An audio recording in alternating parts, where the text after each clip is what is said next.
Hey, ghostly guys and gals, it's Ghost here, and welcome to part 3 of the story of my life. So, in the last video, we were talking about how in 5th grade I was going to, try to knock it out the park with academics and athletics to impress Angie. And also, I was, mentioning how my mom was in this serious relationship and they were going to get married in my 5th grade years. So, yeah, 5th grade comes around, and like I said, I had improved a lot in regards to athletics, but I still wasn't really that good. I was average at best. In cross country, for example, I wasn't the slowest, but I definitely wasn't the fastest, even close. I was usually in like the middle of the pack when it came to those races, but yeah, I was not impressing Angie with my skills, probably.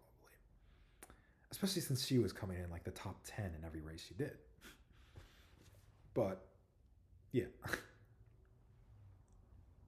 so that kind of fell on its face. Same thing with the academic stuff. Like, I did okay, but I didn't really do what I wanted. I was like, I want to get all A's and all this stuff, and it didn't really work out. So it was it kind of didn't work. Like the whole plan kind of fell apart. I did do all the sports though, except for basketball. I wasn't able to do basketball because I didn't make the team. So that kind of sucked. But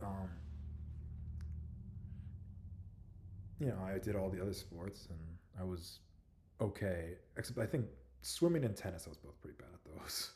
But everything else, I was decent, I guess, at. Not worst, but not the best either. Anyway, like I said, didn't really work. Didn't really work to impress her. It didn't really work to do anything I wanted. But anyway, there's a bigger deal in that my mom married my stepfather on December 31st of 2012. So I was 10 years old, but basically 11. I would be turning 11 like January 5th, 2013. So basically I was 11. Um, and they had like a big wedding on New Year's Eve, big party, big event. And we were going to move to a new house, me, my sister, and my mom. And my stepdad was moving out of his house too. He had like his own house, but he was moving in with us to a new house that he and my mom were purchasing together. And yeah, so that was a big deal, and I was really excited about it. I was happy for my mom, and my stepdad seems like a cool guy at the time, and I was kind of like, yeah, this is cool, cool. I have a father figure sort of guy now. That's cool. Um, it didn't really turn out that well though in some regards. Um, it turns out that my stepdad is not so bad if you don't live with him, but if you live with him, he can be a nightmare to deal with. He's never been like abusive or anything like that, so it's never been like that, but he's very particular about how he wants things to be done and how like he expects things to go, and if things aren't done his way, he gets very upset and very angry. And it caused me a lot of anxiety back then. And to this day, I'm always anxious around him, and I feel like it's like I can feel like I can hardly breathe when I'm like living when he's around. Like it's really tough living with him, and yeah, like I don't really know how to describe it all.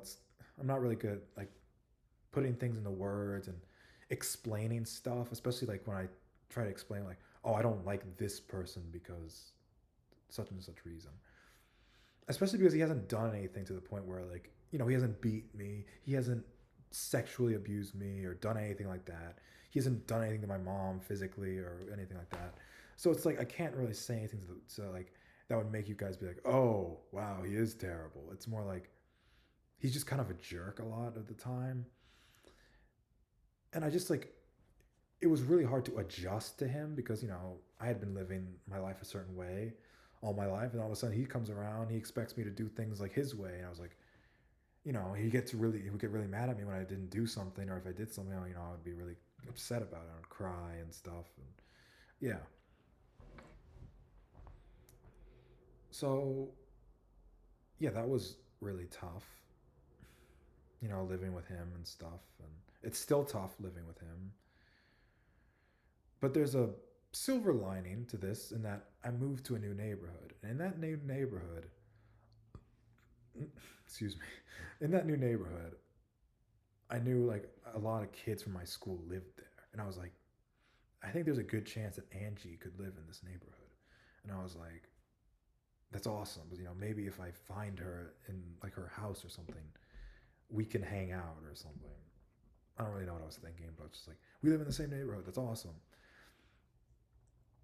So basically, what I started to do was that like when I moved in, I would always ride my bike around the neighborhood in the hopes that she would just like I would either see her or she would see me or something like that. And believe it or not, the plan actually worked. One day at school, I was just like waiting for my mom to pick me up, and Angie went up to me, and I was just like freaking out. I was like, "Oh my gosh!" She was like, she came up and talked to me. I was like, she's like, "Hey, ghost!" I was like, "Oh my gosh, Angie's talking to me! Oh my gosh!" And my face was probably super red and stuff. Like I was very,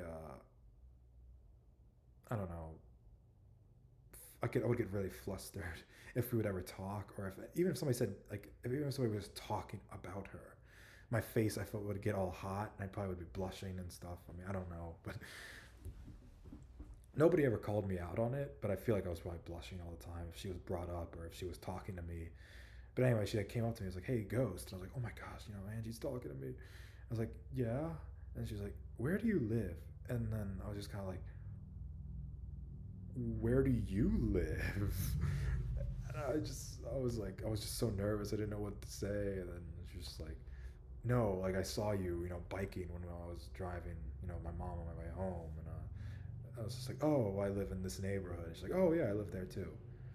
And that was the end of the interaction. And it was kind of a mixed, it was bittersweet, I guess, for me. Because on the one hand, I was like, oh my gosh, I was right. She lives in my neighborhood. That's great. And she saw me. That's great. The plan worked. But on the other hand, I was like, I completely botched that, interaction. I felt like I acted like such a weird guy, and I felt like I made it obvious I liked her and stuff. And I was like, oh gosh, she probably thinks I'm so weird now, but I don't really think it really mattered in the end. But um, in any case, I was like, oh, that's cool. And I was hoping I would see her and stuff, but I didn't really ever see her after that. And yeah, so fifth grade, besides like the marriage with my stepfather and that, it was actually a pretty good year. I had some good friends, and I actually kind of enjoyed doing these sports and stuff. And it was not a bad time. It was a pretty good year. Next year was a lot tougher because a few of my friends, like my closer friends, like they left the school I was going to and they went to other schools. One of them got expelled, but maybe I'll talk about that guy in another video. But in any case, two of my closer friends left the school, so then I was like kind of I felt a lot more alone. And on the bright side, in sixth grade, I was in Angie's homeroom for the first time, but I mean that's kind of irrelevant because in sixth grade we didn't interact that much either. But sixth grade was very tough because my mom was very, very tough on me for grades that year. And I think it might have been because she was just stressed from my stepdad because my stepdad puts a lot of strain on my mom, and she's always stressed out because of him because he's always like being demanding and asking things and causing complications with all sorts of things. So I think she's just really stressed about that sort of thing with me, and she was just yelling at me all the time, being like, "You need to do better in school. Like you're not living up to your potential." And I wasn't doing bad. Like I was getting B's and A's. That's pretty good, right? Well, she was like, "You should only be getting A's. You shouldn't be getting these B's. You could do better." And like, I guess she was right. Like, yeah, I could have been doing better. I mean, I've never been the best student. Like, I've been all right. Like, I feel like I'm kind of a bit intelligent, so I just, can afford to not study maybe as as much as other people have to. But I definitely wasn't putting in all the work I should have been putting in, probably, you know. And yeah, so she was on my case about that. I was like, you need to do better, and I was always stressed out about school and stuff, even though I was doing fine. But I felt stressed about it all the time, and like I said, my social life wasn't going too good. Some of my friends left, and it was hard being without them. And yeah, so sixth grade was pretty tough, but the next year was fantastic. It was probably one of the best years of my life, and I was kind of always in a weird, almost euphoric state the whole time. I would almost say it was almost a manic state. I don't have bipolar or anything, but it seems like I was kind of manic back in seventh grade. I was like very, very happy then. You'll know the reason why just now, and that's because me and Angie actually started to interact a lot more. And that was because, so like, at the beginning of seventh grade, I was kind of like in a bummed out mood. Like, I was like, I didn't want to be back at school. I wasn't ready to be back at school. It's like, oh, I don't feel like being here. So I just kind of was like at recess. I kind of just was like trying to be by my lonesome, and like I would sit on the playground equipment or whatever all by myself.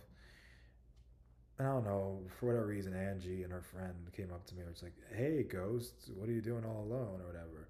And I would like kind of try to avoid them and be like, what are you doing? Get away from me. But on the inside, I was like, oh my gosh, Angie's noticing me. Angie's noticing me. And I was like freaking out. I was like, oh my gosh, this is so awesome. I'm so happy. But I was like putting on like a total tsundere act. And I was like, yeah, I mean, it's like I want to hang out with you. I mean, I want to be alone and stuff. But on the inside, I was like, oh my gosh, I can't believe she's noticing me. This is like the best day ever. Um, and we kind of developed a friendship. And I found that I kind of fell even deeper in love with her, in love, I guess, whatever that means at that age.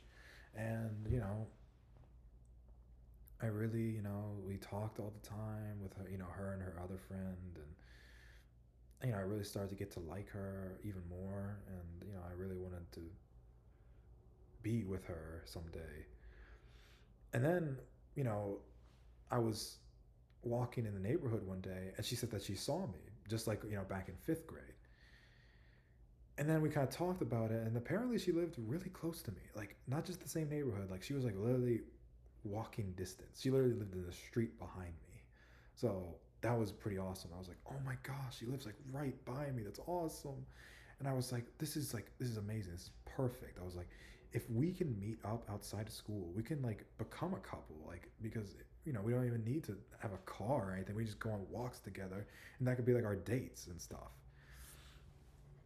And I would always be walking around the neighborhood hoping I would find her as she would come out, and she would be walking, and I would see her, and we could just walk and like talk outside of school and stuff. But it never really happened. um you might be wondering, like, why didn't I just ask her to hang out? And like I said, I was just very anxious about saying anything in regards to me liking her.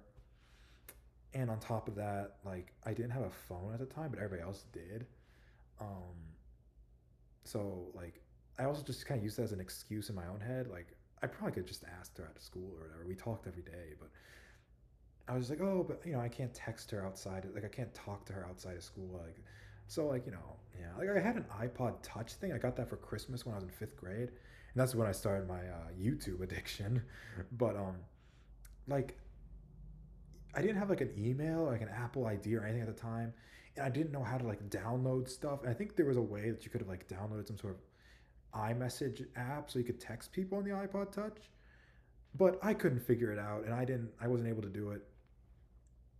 So yeah, the only reason I could watch YouTube was because like it was like pre-installed at the time on like iPhones and iPods, I think.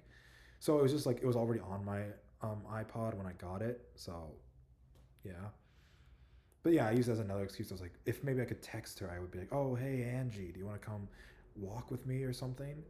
But honestly, even if I did have a phone, I think I probably wouldn't, because I did get a phone eventually, and I did have her like social media, at least not her number, but I could have been like, hey, you want to meet up or something or walk? And I never did.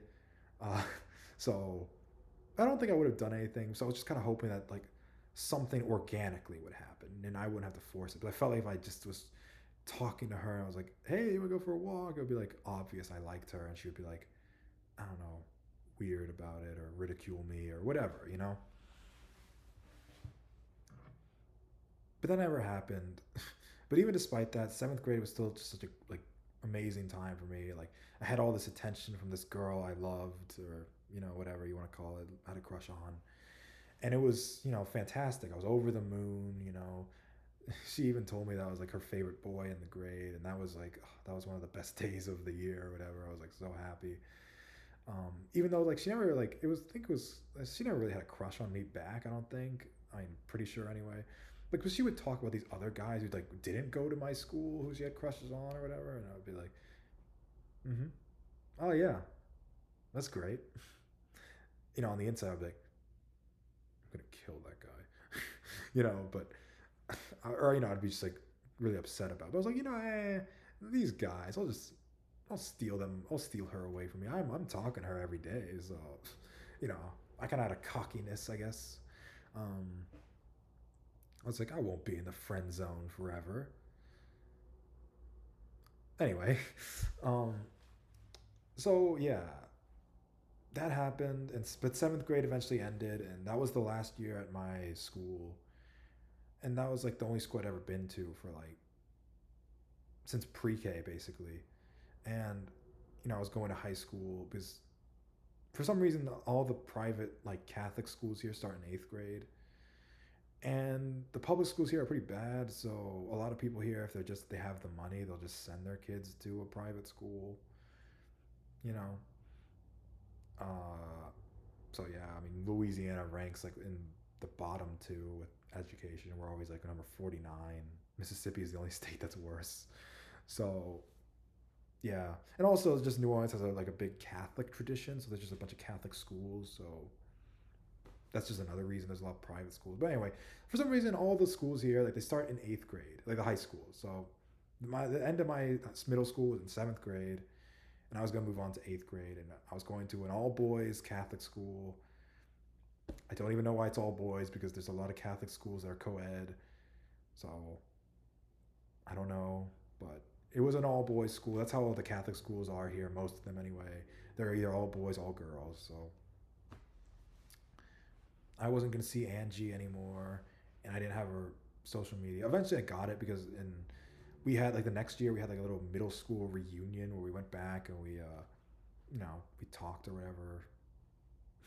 But I got a phone at that point, so then I was like, oh hey, I got a phone. I got all this social media, and I was able to get everybody's social media and stuff. But yeah, but that was kind of the end of the stuff with Angie for now. And I'll kind of wrap up the stuff with her in the next video, but I was moving on to a new chapter in my life, and so is she. So, yeah. And she'll come back later in the story, but yeah.